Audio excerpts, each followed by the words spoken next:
Assalamualaikum warahmatullahi wabarakatuh. Perkenalkan, saya Muhammad Zaki dengan BP 2010-86-3019 akan mencoba membahas batik dan kaum muda. Salah satu kebudayaan Indonesia yang telah terkenal di dunia adalah batik. Batik merupakan salah satu hasil budaya yang telah mendunia, dan pada akhir-akhir ini batik mulai mendapat sorotan dari generasi muda. Pelaksanaan Hari Batik adalah salah satu cara generasi muda mengajak menggunakan batik.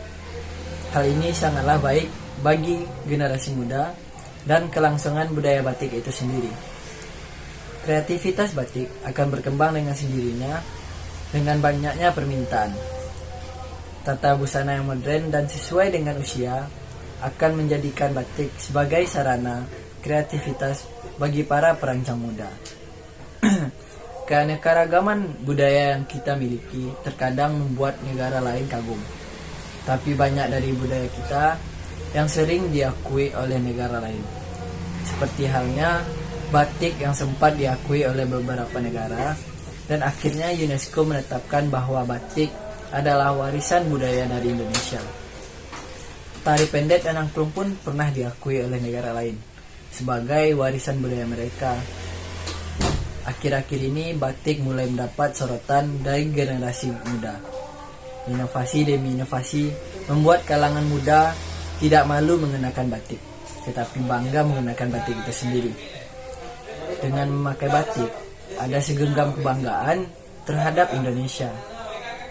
Melestarikan budaya nasional dan warisan merupakan hal yang wajib dilakukan oleh setiap negara. Generasi Z adalah generasi yang lahir sekitar tahun 1997 hingga tahun 2000-an. Generasi Z adalah generasi yang masih muda dan tidak pernah mengenal kehidupan tanpa teknologi, sehingga terkadang disebut aingen.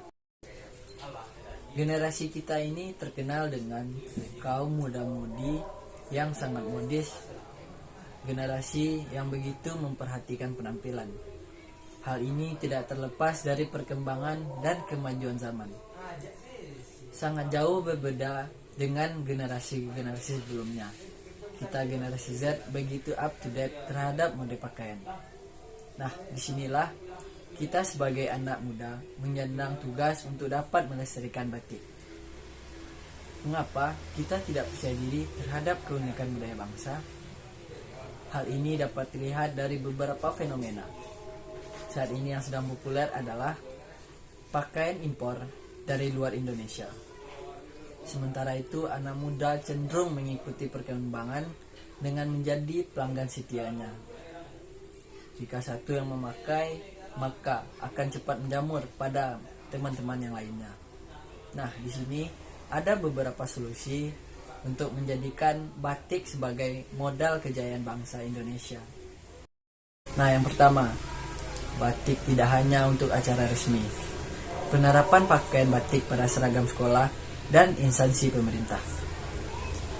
Kita sering menyaksikan pakaian siswa di Indonesia menggunakan batik pada hari-hari tertentu. Hal tersebut merupakan satu upaya yang sangat baik. Selain dikenalkan sejak usia dini, batik juga terbukti milik Indonesia. Namun penerapan tersebut masih belum menyebar secara merata. Belum seluruh sekolah melakukannya, hanya sebagian besar penerapan tersebut. Masih ada sekolah-sekolah yang belum menerapkan penggunaan batik. Nah, yang kedua, itu pernak-pernik batik. Pemakaian batik tidak hanya melalui pakaian saja. Kalangan muda sangat suka sesuatu yang unik. Memakai motif batik pada aksesoris merupakan sesuatu yang tidak biasa. Misalnya pada gelang, tas, hiasan rambut, bantal dan guling, serta berbagai jenis aksesoris yang lainnya. Tidak ada lagi istilah batik hanya untuk acara resmi dan orang tua. Ingat, status kepemilikan batik oleh Indonesia akan dikenal. Tidak lagi menjadi bangsa yang konsumtif, melainkan jadi produktif. Semua dapat bermula pada kalangan muda. Jika kalangan muda di Indonesia berhasil menjadi trendsetter di luar negeri, maka bangsa kita berhasil jaya melalui batik. Nah, yang ketiga adalah kreativitas desainer. Desainer mengenalkan batik tidak hanya di Indonesia saja. batik dapat dikenalkan ke luar negeri melalui pameran-pameran yang diikuti oleh desainer muda. Upaya tersebut untuk menarik minat bangsa asing akan budaya Indonesia. Melalui tangan para desainer, dapat dihasilkan karya yang sangat indah akan motif batik. Jika batik telah berhasil menarik, maka batik akan mendunia. Nah, yang terakhir adalah promosi batik melalui pelajar di luar negeri. Kita tahu jumlah pelajar di luar negeri sangatlah banyak. Melalui mereka dapat menarik para peminat batik di luar negeri. Misalnya, mahasiswa yang tengah menuntut ilmu di Inggris. Tidak adanya ketentuan seragam di sana dapat melahirkan kebebasan para pelajar untuk menggunakan batik. Sang pelajar dapat disebut berbeda karena memiliki keunikan tersendiri dalam berpakaian. Rasa penasaran bangsa asing dapat terjawab melalui di mana ditemukannya batik. Mungkin itu saja yang bisa saya sampaikan pada kesempatan kali ini. Lebih terkurang saya mohon maaf. Assalamualaikum warahmatullahi wabarakatuh.